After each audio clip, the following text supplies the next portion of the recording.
There we go. We made it. We're officially live. It's Wednesday, April 3rd, and we are without our third today, Jack. Jack, who came home to an absolute catastrophe. Jack and Bobby went to Celtics practice this morning, and when Jack returned home, he saw his entire home torn apart by the dog. So you won't get Jack on this show. Our pod tomorrow morning is going to just be a game recap for those curious. And we'll be here for pregame, and we'll be here on that. But we will not have Jack on this show today. So no trivia either. Sorry, guys. But yeah, Duke pray is for out Jack. here on his worst behavior. And so if anyone has any gripes or complaints, you can take them up with the dog because he is at the root of this. Yeah, if I was Jack, I would be that dog would be outside all day. All day. It's going to be an intensive cleanup. Earned punishment. Speaking of an intensive cleanup, Charlotte, the Hornets, after getting, I guess, kind of the brakes beat off them on Monday, they came out and said Steve Clifford is not going to be their coach next season. Dog is definitely on the rat list, it's for sure. That's fact. He's not going to be their coach next season. He's stepping down. And in the wake of that news, Woj has blessed us with the short list of candidates to fill the vacancy. Amongst them, Celtics assistant coach Charles Lee. What do you think about that, Bobby? Well, so first off, I don't think the Hornets decided as much as Steve Clifford came to them and said, I'm 62. This has been quite the trying experience. It was tough my first go around here as well. So I'm over it. And then the first thing that came out was he's transitioning to a role in the front office. But this is going to be an advisory role more like Jeff Van Gundy and what he's doing for the Celtics right now. Steve Clifford is not going gym to gym to scout players and do all of that type of work. So it makes sense that he's more a consultant and a sounding board for them compared to living the day-to-day grind that can go into a full-time front office job at this stage in his career. But when it comes to Charles Lee, it just makes sense. He is one of the league's top assistant coaches. He nearly got multiple jobs last summer, including the Detroit Pistons. Before they made one final push for Monty Williams, it was going to be Charles Lee. And I get that the Bucks didn't, they wanted to pivot from Mike Budenholzer and his assistants, but you wonder if there's any regret on their part that they didn't just promote Charles Lee. Maybe not now that they have Doc Rivers, but it's still been a rocky road, especially of late for them. So, I want to stick on this subject, but it's not a surprise. And the more openings that pop up, the more you will hear Charles Lee's name connected to them. Yeah, absolutely. And that's why last summer when he eventually landed here, it was such a huge deal. It was, I think, enough to title a podcast or at least a video that we did on this channel just about Charles Lee and talk about what he would mean to the team. And it's been important to have figures like him and Sam Cassell on the bench along with Joe Mazzulla, because as Joe grows as a coach, he's got some guys he can look up with that have been around the league, that have been here and been around the block, where they've had different experiences. They've been a part of several teams, good or bad, especially Sam Cassell. But Charles Lee obviously is a brilliant mind if he's always going to be a candidate for these head coaching vacancies. You mentioned the Pistons and now Charlotte too, as they can officially start searching for the next head coach, according to Woj. He's going to be one of their guys. And if I'm the Celtics, to be like, yes, you can interview, because if you don't, then why would any assistant coach want to, be a part of your organization? But I think personally, the Hornets should keep their impoverished hands off of Charles Lee. That's my take. Well, so I want to get to, because we spoke with Al and Derek White today after shoot around about their comments on Charles Lee, and Horford's time with him extends to Atlanta, where there was a year where they were together. But first, what is your outlook? Because the Hornets can say to any coach they're interested in, we've got LaMelo, Brandon Miller's having a great season, and we've got Mark Williams. So we have a promising young trio. And, I know this is not a great draft class, but they can at least pitch. We also project to have a top pick this year as well to add to this young core that we have.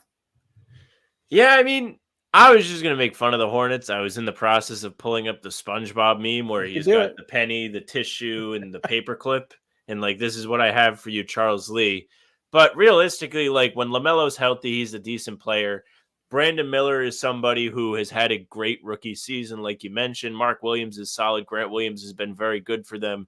since joining the team at the trade deadline. He's actually helped them win some games despite the skeleton crew that they've had to put out there.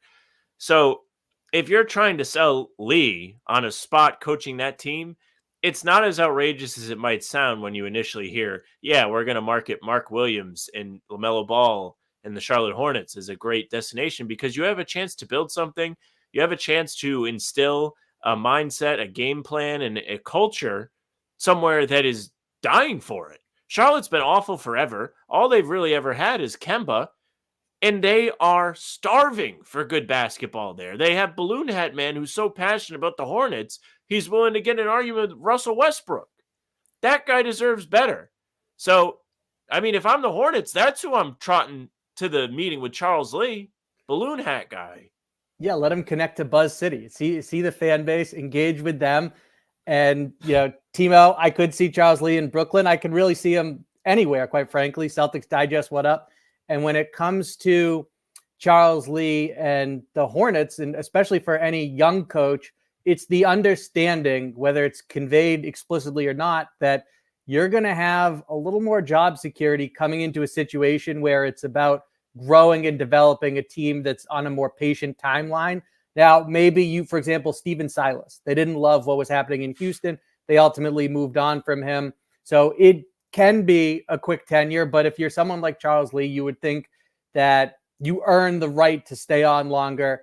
I could see him being attracted to a job like that. But at the same time, this is someone who, I mean, look, he was an equity trader on Wall Street. He's someone who has impressed owners in meeting with them. He's kind of checks every box. So I wouldn't blame him one bit if he tries to get the best available job this summer. And there's an opportunity with a team that's better suited to win right now. I mean, again, I referenced Al Horford and Derek White. Now, Derek White praised the energy and the attitude that he brings on a daily basis. And just as someone who knowledge they're able to learn from and communicate with.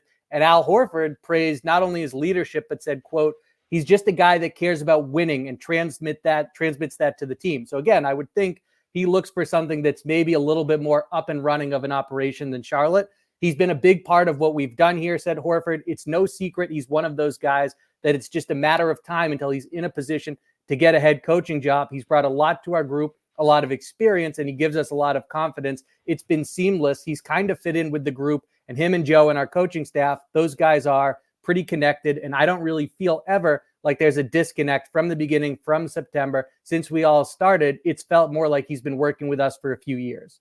So pretty good pitch right there from Al Horford. It is a good pitch. And, just to circle back to talking about Charlotte as a destination, I'm looking at the NBA standings. I've got them all in front of me. You can see all the terrible teams. And of the terrible teams, I would say the Hornets have to be the most attractive of the bunch. San Antonio is one that you could make the case for being better because they have Wemby, but Popovich is not leaving. There is not going to be a coaching vacancy in San Antonio. He just signed an extension.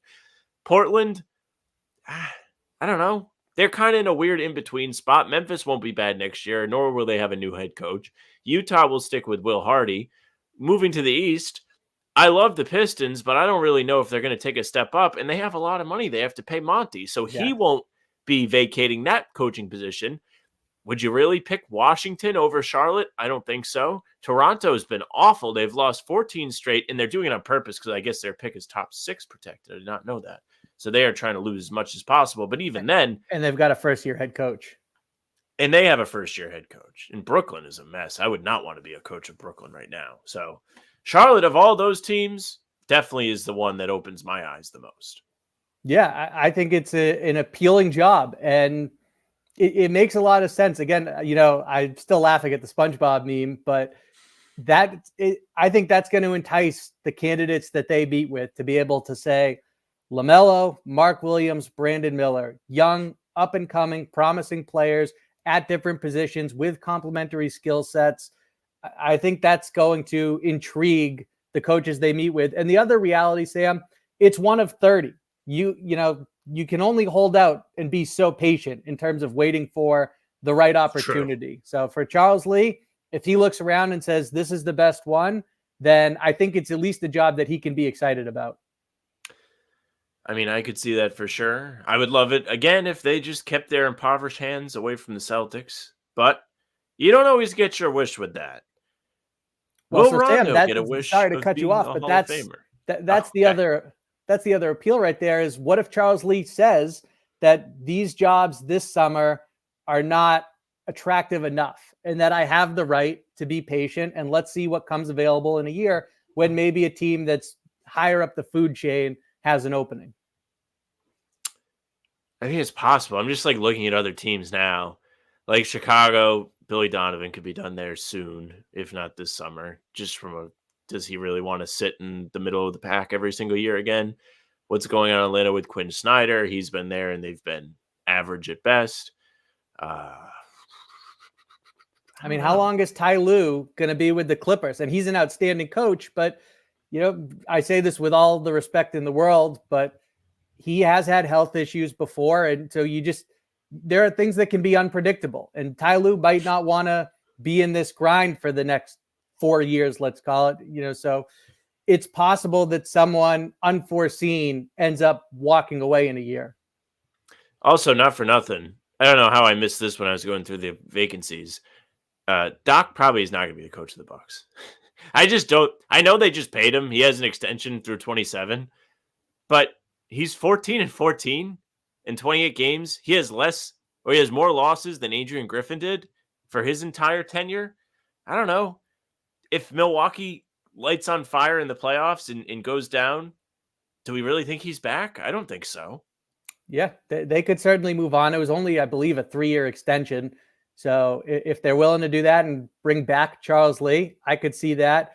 And I don't think Steve Kerr is in one of his final 2 years, but he's another one that you It could question be. how much longer is he going to be at the helm. So maybe patience ultimately pays off for Charles Lee if he's willing to wait. Yeah, and I mean, Celtics Digest is like backing that point. Like, I don't know, there is the appeal of trying to build your own thing in a city like Charlotte that hasn't had much history. He could become a major figurehead in that organization if he has any success there. So it's really not that crazy of a sell. Speaking of success, Rondo has retired official yesterday. The man hasn't played a game since 2022, but I guess he had to remind everyone he's not playing anymore.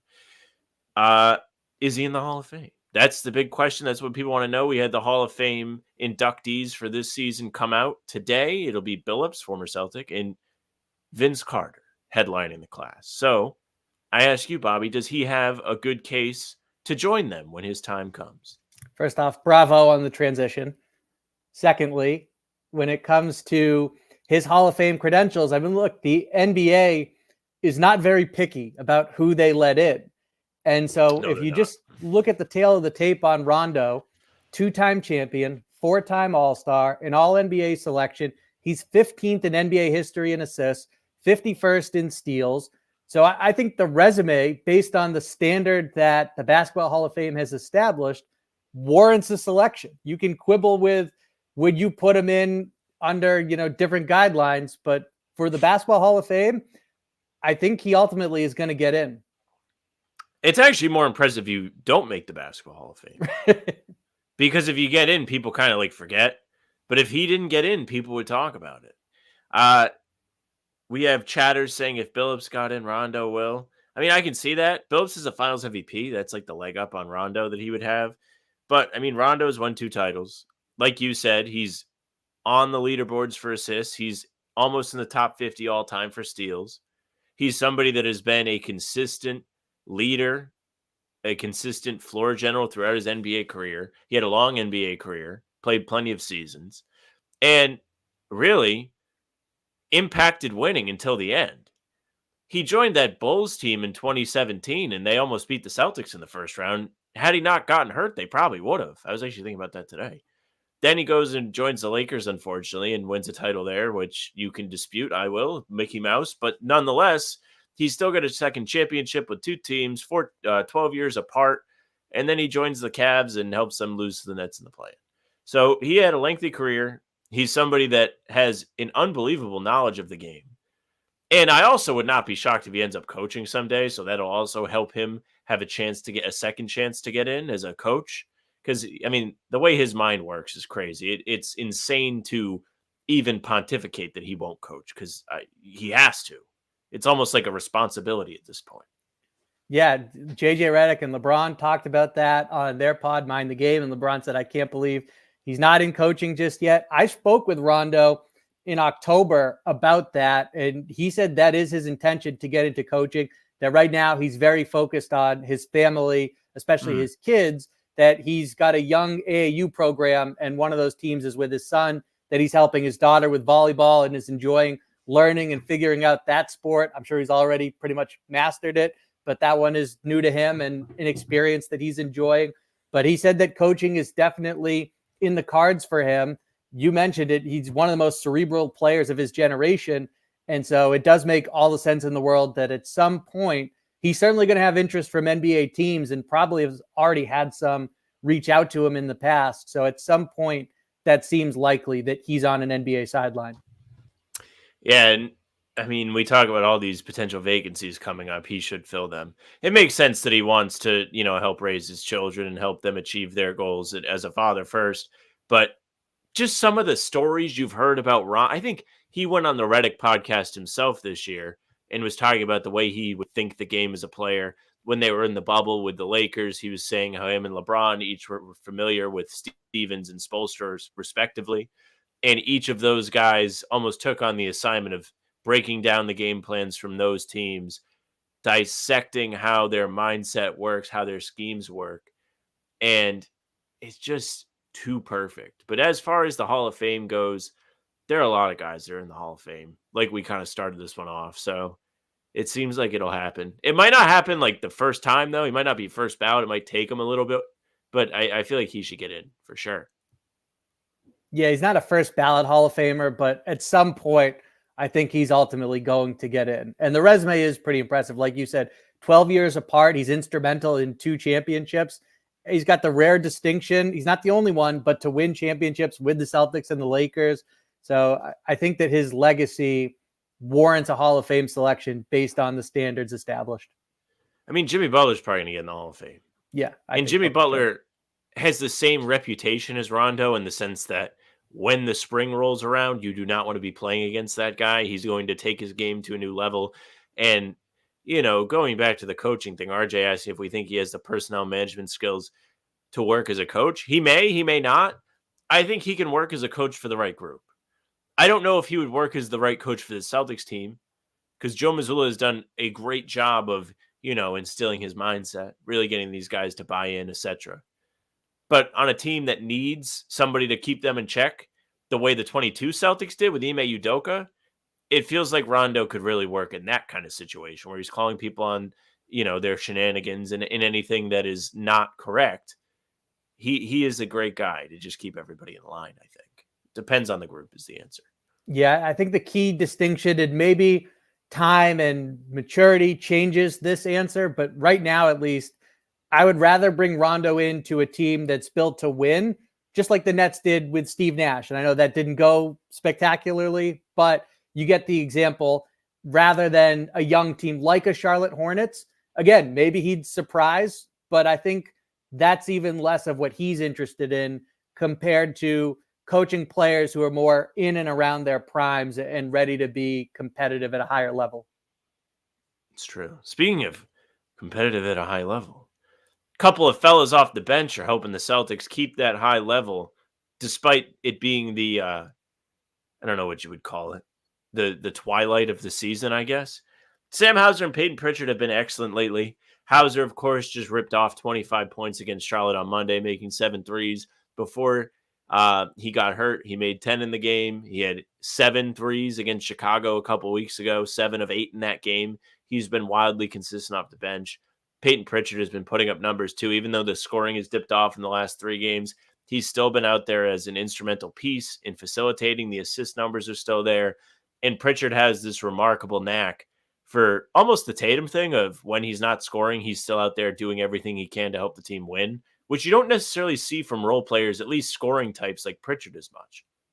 Yeah, absolutely. Hauser, I put out a brief montage on Twitter. I still call it Twitter. I think it's weird if you refer to it as X. Yes, I agree. So after that game Monday night, by the way, devastated. I didn't guess Sam Hauser on Celtics Roundtable. Left 25. I was pumped. I like caught it like while Cam was like in the absolute spiral he was in. And I was just waiting for his guess so I could like drop the bomb on everybody. I was like, listen, nobody thought of this. I did hear you say I could be mean right now, but I was too focused on trying to get Cam to the right answer, having already spoon fed it to him. So that was unfortunate. But when it comes to Hauser and what he's showing, I really think, and this was the montage I posted on Monday, that game, and yes, it's Charlotte, and these examples also come with poor positioning and lack of awareness by the Hornets, but it really exemplified Hauser's ability to make himself available to his teammates. A prime example is a play where Kristaps Porzingis comes up, sets the ghost screen. Tatum is now blitzed, and as he's dribbling out of it, what Sam Hauser does is he tells O'Shea Brissett, you can see him point, stay down low in the dunker spot. He lifts up right as Poku, who's guarding Hauser, drops down to pick up Brissett. Now Hauser's not only open, but he's an easier target for Tatum, who delivers a cross-court dime, and Hauser drills a three. There's another example where Pritchard comes across the baseline with the ball. Hauser sprints to the corner, gets open, knocks it down. And he also showed off his improvement making plays when he's ran off the three-point line, knocked down a nice little open jumper. So to me, Hauser's growth, whether you're talking about his defense, which is where the largest leap's been made, or his ability to not just be a good shooter, but be consistently available for his teammates as an outlet to capitalize on that skill, they're going to need his scoring in the playoffs. And that speaks to what he means to a team with the most talented top six, as well as the fact that in a couple of years, he's going to get paid. He is going to get paid, unfortunately. To go back to the scoring aspect of this in the playoffs, I'm not crazy to think Hauser could be a primary option when he's on the floor. It sounds kind of stupid, but they legitimately used him as the top scoring option in Charlotte on Monday. That Charlotte game was beautiful to me because it had instances where Tatum was doing everything, Porzingis was doing everything, and then they were able to lean on Sam Hauser. When he was red hot, they were just running plays for him. He was getting open off of screens, and he was knocking down everything. So if you can manage to get him going in a playoff series, there's no reason why he cannot just be another guy that's putting immense pressure on defenses, and he can do it without the basketball, which is an added weapon for Boston, because if you put him out there in the late game, which is not a perfect science because you have too many guys that are good, you can make defenses sweat just by having him run off screens. Instead of sitting back, watching Tatum dribble the ball, your team as well as the defense are going to have to figure out what the hell is going on off the ball. Yeah, I think Sam Hauser is huge for, in particular, like any minutes, of course, but really, if you're prioritizing, his role in making sure that they close quarters well and open the fourth when they're going with their playoff rotation and getting off to a good start in the final frame, that's massive. Joe Mazzulla talks all the time about the ripple effect of the momentum from the end of a quarter carrying into the start of the next one. So when he's out there and he can have a role in that, that's huge. And like you said, they don't need to run plays for him, but they certainly can, and at times do, make their first read. Let's try to free Sam Hauser up off a screen, especially once he's in rhythm and has it going for them. So that's just, it's not just a luxury for them. His scoring off the bench is legitimately important to their success, and that will carry over into the playoffs. Yeah, and as we get closer, it's increasingly important to keep him and Pritchard on a very confident level.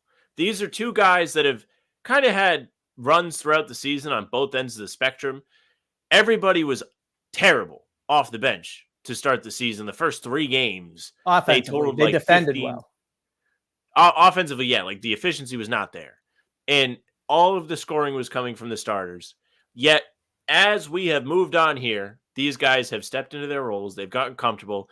Like we said, Hauser has gotten comfortable running off of screens. He's comfortable being an outlet if that's all they're going to use him as. And Pritchard can be a secondary ball handler for you and primary sometimes when they bring him off the bench.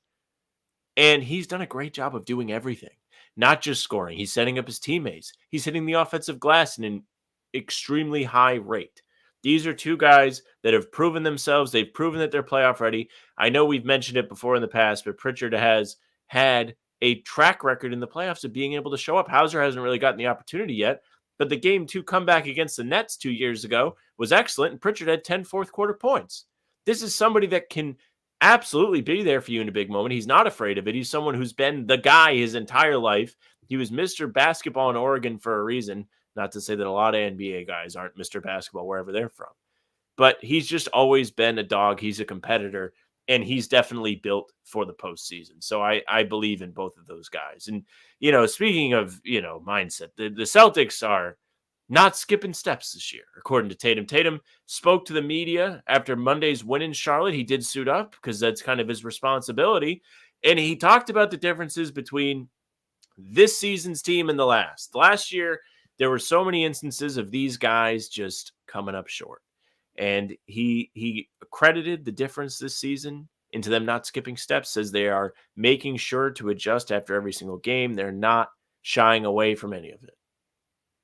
Yeah, first off, when Tatum's healthy enough, we know that he hates sitting out games, but he is obligated now to play road matchups in Charlotte, especially when it falls on a Monday night. No matter what. There's no wiggle room there. He's locked in. And so when it comes to it, it's something that you could see it last year, that they were looking ahead and just basically wanted to get the regular season over with, get us to the playoffs. And then you see how that unfolds. And it really was okay, we're more talented than everyone else.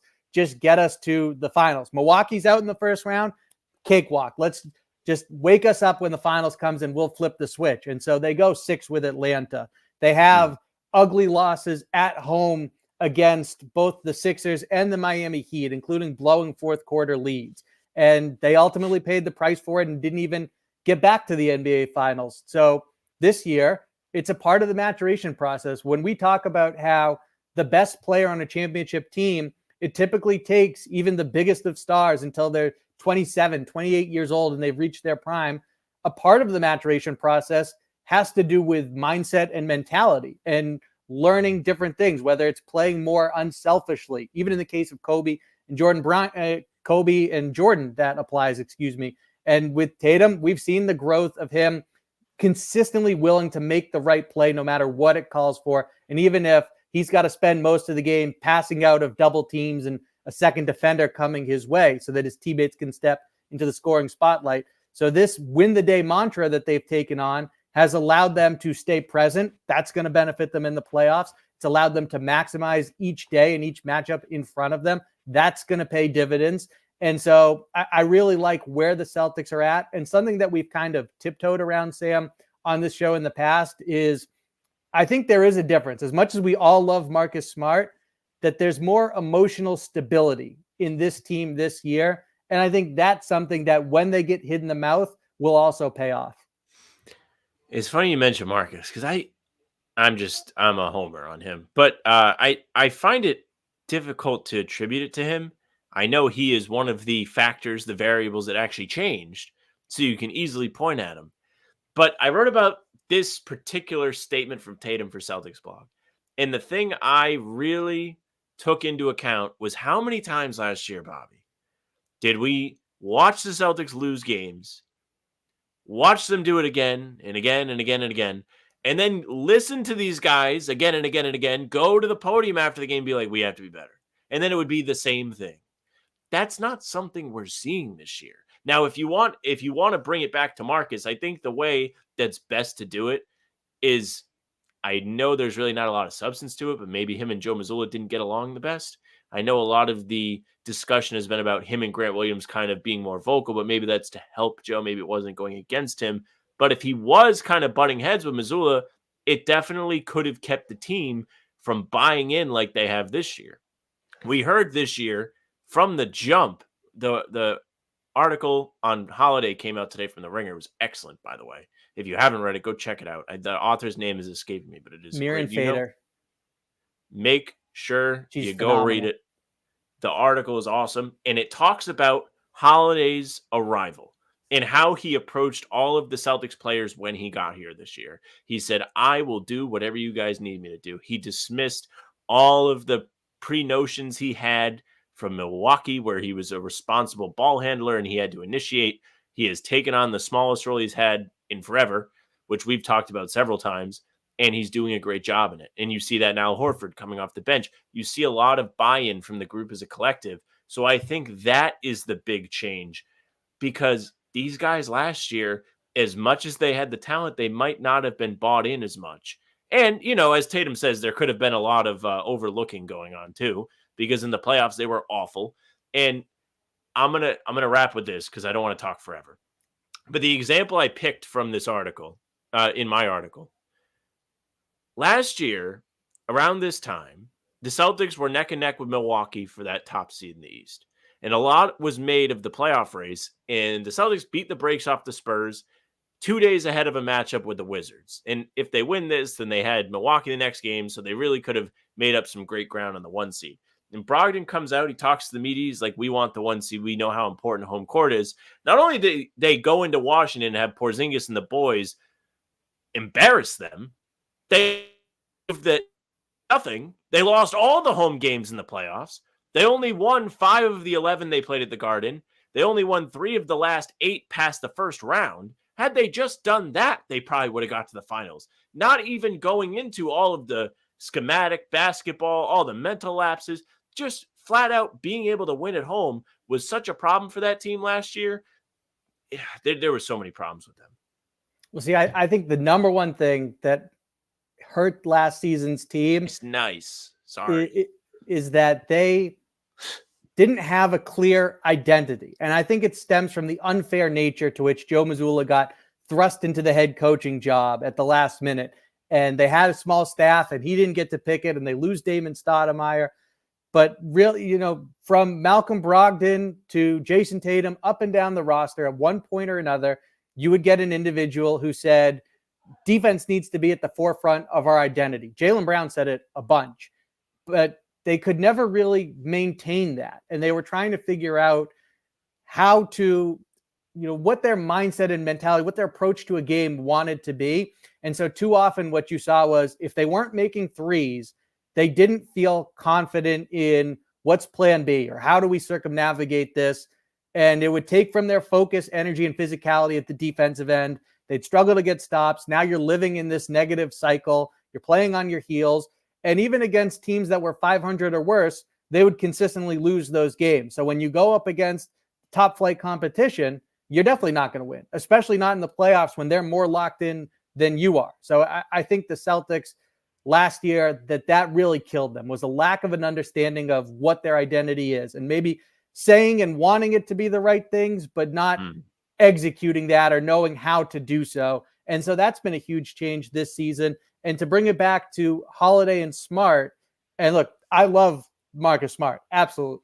But it's also a reality, and he doesn't need to change this, but the fiery nature that he plays the game with is a double-edged sword for the team and the individual. It can be great. It is a massive reason why they had so much success. They made the playoffs every year Smart was in Boston, despite that he came right at the start of a rebuild. They, throughout his career, always had a positive net rating with him on the floor. He's a winner and a leader. He is also fiery, and that can be costly at times. And Drew Holiday, Joe Mazzulla has said it at times this year, and he's strictly talking about Holiday. It has nothing to do with Marcus or anyone else, that you don't know if things, just by watching Drew Holiday and his body language and everything, you don't know if it's going good or bad for him. You don't know if he's touched the ball or not, if he's getting shots or not, that he is a steady hand no matter what the circumstances are. And I think that overall, that's a net positive for the Celtics.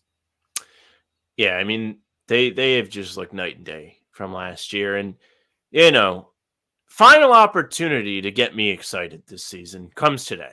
You have the Thunder in town. Thunder, who are one of the very few teams that have beaten the Celtics this year. Now, it's going to be probably the last meaningful game of the regular season. It might not even be that, because Shea is out, Jalen Williams is out, and they're on a back-to-back. So how much do I actually care about this game? How much should I care, Bobby?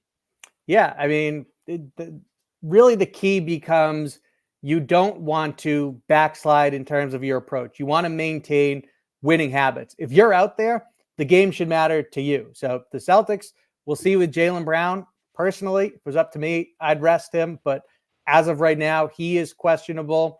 The Thunder, they rested some of their best players against the Sixers the other night. Then that game came down to the wire. A lot of lengthy run for a lot of players. So now you see Jalen Williams, for example, who was really good in that game. He's already been declared out for this one due to a left ankle sprain. So more than anything, as much as I'd love to see Jason Tatum get a crack at Shai Gilgeous-Alexander again, was really impressed with his defense in the first go around, or have this live up to the billing of a potential finals preview, even though some people are skeptical of OKC because they're young. It's more a matter of, this is, as you said, the twilight of the regular season. So like Monday against Charlotte, more than anything, I want the Celtics, both teams really, to come out of it healthy. And then just don't be, if you're out there, take it seriously and continue to build on the winning foundation that you've established. I would love for them to take it seriously, but I would also love for them to completely throw in the towel. If OKC is not going to take this game as a serious game, then you should spin their face. You should sit Tatum, Brown, Porzingis. I don't want to see anybody get hurt. After watching Jalen go down on Saturday twice, there was one time where we thought he hurt his knee. There was another where obviously he hurt his hand or something, because he's still not playing in these games. I really just don't need to see these guys playing extra games, especially Porzingis. I just can't conceptualize how difficult it'll be to watch the Celtics if they don't have him in the playoffs. But as far as OKC goes, the fun wrinkles of this game tonight is that if the Celtics win, they have the home court advantage throughout the finals, which I know RJ will love. So kind of a big spot, but OKC has just diminished it. It's a bummer, because I was excited for this all week. I was like, finally, a game that kind of matters. Yeah, it stinks that it's not going to be like that. But the Celtics, they've got something to play for, even though home court throughout, including the finals, if they get there, feels inevitable. But they've won 10 in a row at home by an average of 24.3 points. So why not just take care of business tonight, get the last item on the checklist for the regular season, and then, Sam, it becomes that much easier to put Porzingis in bubble wrap and keep these guys in street clothes for most of the games that you have left on the schedule. Yeah, that's really all that should be happening down the stretch. I don't need to see any extra run. Yeah, you shouldn't really need to worry about any of these games. All right, so we don't have Jack today, so we don't have trivia. We don't have our traditional trivia. However, Bobby, would you mind? We can try and tackle the Daily Dozen trivia together. We should have some sort of trivia event on the show. I'd feel like we are selling if we don't. I wholeheartedly agree, and let's get after it. Okay, all right. I'm gonna share the tab now. I feel like it would be kind of unfair if we didn't. So we have 9 categories here. We're going to see how well we can do. We'll start with the NFL. After 10 years in Houston, J.J. Watt played the final 2 seasons of his NFL career with this NFC team from 21 to 22. Arizona Cardinals. We got the Cardinals. We're off to a roaring start here. Next is an NBA question. We should probably all get this. After winning the Collegiate Player of the Year, Jimmer Fredette was a top 10 draft pick and made his NBA debut with this Western Conference team in 2011. The Sacramento Kings, who always seem to nail their draft picks. They are not good in the draft. With the Marlins from 2003 to 2007, this starting pitcher won a World Series, was the 2003 Rookie of the Year, and finished second in the 2005 Cy Young voting. Josh Beckett. Is it Beckett? It's not Willis. Did Willis win it in 2005? I don't know. But I remember that D-Trade he fell off quickly. He did. It might actually be D-Trade. Was it D-Trade? My apologies. We'll find out. This is where we're going to start to struggle, I think. Alive from 1905 to 1982, this Russian-born American author was also known for books like The Fountainhead and Atlas Shrugged. Is that Dostoevsky? You got to Google how to spell it. What's the name? Well, so I'm not sure. Like, it could be Tolstoy. But the two that I would throw out there are Tolstoy and Dostoevsky. RJ says Ayn Rand. How certain are you? I mean, I'll trust RJ. Also, he's got Peter. Oh, everyone's saying. Okay. Let's go with All right. All right. Chat for the win. This well is the first done, time RJ we've ever used the chat. Group chat for the win. I'll skip the mashup for now. Founded by the U.S. by an Italian, or in the U.S. by an Italian chocolatier, Lindt owns this brand known for its variety of individually wrapped mini chocolate squares. It's Ghirardelli, but I don't know how to spell it. Is it? I think it's Ghira. Here we go. We got it. Nice. There we go. Okay. TV. The reality series Nanny 911 originally ran on what major network from 2004 to 2007? I have no clue. I've never heard of never Nanny heard of this. 911. It sounds like a TLC show, though. Oh, it does sound like a TLC show. I'm going to see if the chat has any help for us here. Chat, did anyone watch Nanny 911? I'm going to come back to it. After having the lead role in a major film franchise from RJ Johnson? I never would have guessed that. ABC? Really? Okay. Also, if you're right, RJ, you're a beast. This woman earned a Best Actress Oscar nomination for her portrayal of Princess Diana in the 2021 film Spencer. I have not seen this. I've not heard of it. It's tough because I'll go back to the ABC. It's tough because like when we were doing all the sports stuff, I really don't have a lot of time for all this. Yeah. Oh, it's not ABC. Oh, it was not ABC. Oh no. We'll go to music. It's like rain on your wedding day. It's a free ride when you've already paid. It's the good advice that you just didn't take are the lyrics to what 1996 Alanis Morissette song? That's brutal because I know the artist. I think it's called Rain, but I really don't know. That's a guess. Okay. That's all from right, all right. So we're getting some love in the chat. We have Kristen Stewart as the answer to this. So I'll roll with the chat. We'll see rock if we with can that. get it. Okay. Hell yeah. All right. Also, RJ, you're obviously still a beast. We'll guess Rain. Actually, should we come back? We'll come back to this. And we'll see if we can get the celebrity mashup, which is always hard. So, which two celebrities are mashed up in this photo? One of them has to be Jimmy Kimmel, but I do not know who the actual facial features of this person are. We think it's a girl, right? Yeah, it has to be a woman. And the first person is Kimmel, so I'll put that in. It's definitely Jimmy Kimmel. I think. It would be really bad if it's not. Chad, who do we think? Naomi Watts is an interesting guess. They have the answer to the Alanis Morissette song, by the way. They do? They do. Okay, ironic. Okay. Kimmel or Fallon? It's definitely Kimmel. It's Kimmel, yeah. I could see it being ScarJo. No way. Well, now I hope it is. The problem with this is like, so you. Oh, see, me and RJ, same wavelength. You think so? All right, I'll guess.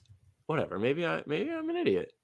We've seen me be wrong. Okay, so that one was wrong, and we'll go ironic. Who did you want to guess for the mashup?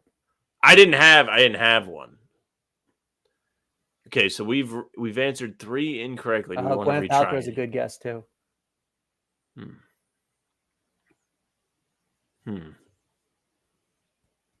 I'll just say no, and we can just see what the right answers were because I don't even remember. Okay, let's see. MLB, let's see. RJ said this was Dontrell Willis. It was. That one's on me. That's okay. It was Rachel McAdams was the second person. I don't even see that. I'm protesting. And it was on Fox. Nanny 911 was on Fox. That's wild. So doesn't seem like it had a great run. We struggled on this. This was not our best display, but I hope everyone got their little trivia taste for today without Jack. You know, we all got something right. Props to you for salvaging trivia. So this was fun, and now we've established that in the event that Duke just wreaks havoc on the Simone household, we have Jack, trivia. Dude. Jack just got bamboozled today. Plain and simple. You guys didn't see the picture. I'm not going to pull it up. Look in the chat. It was tough. Replacing me with AI. I see. Is that AI that does this? Or I think somebody has to put these in. I think somebody builds this every day.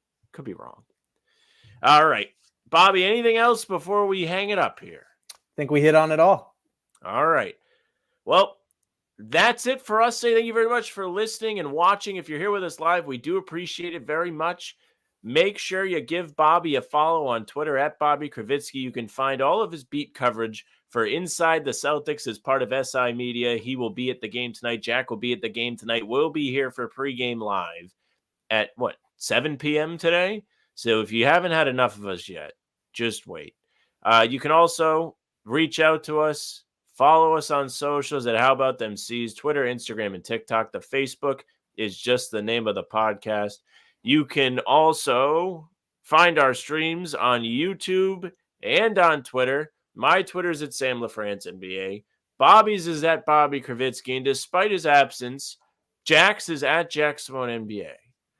That's it for us. We'll see you a little later. Bye.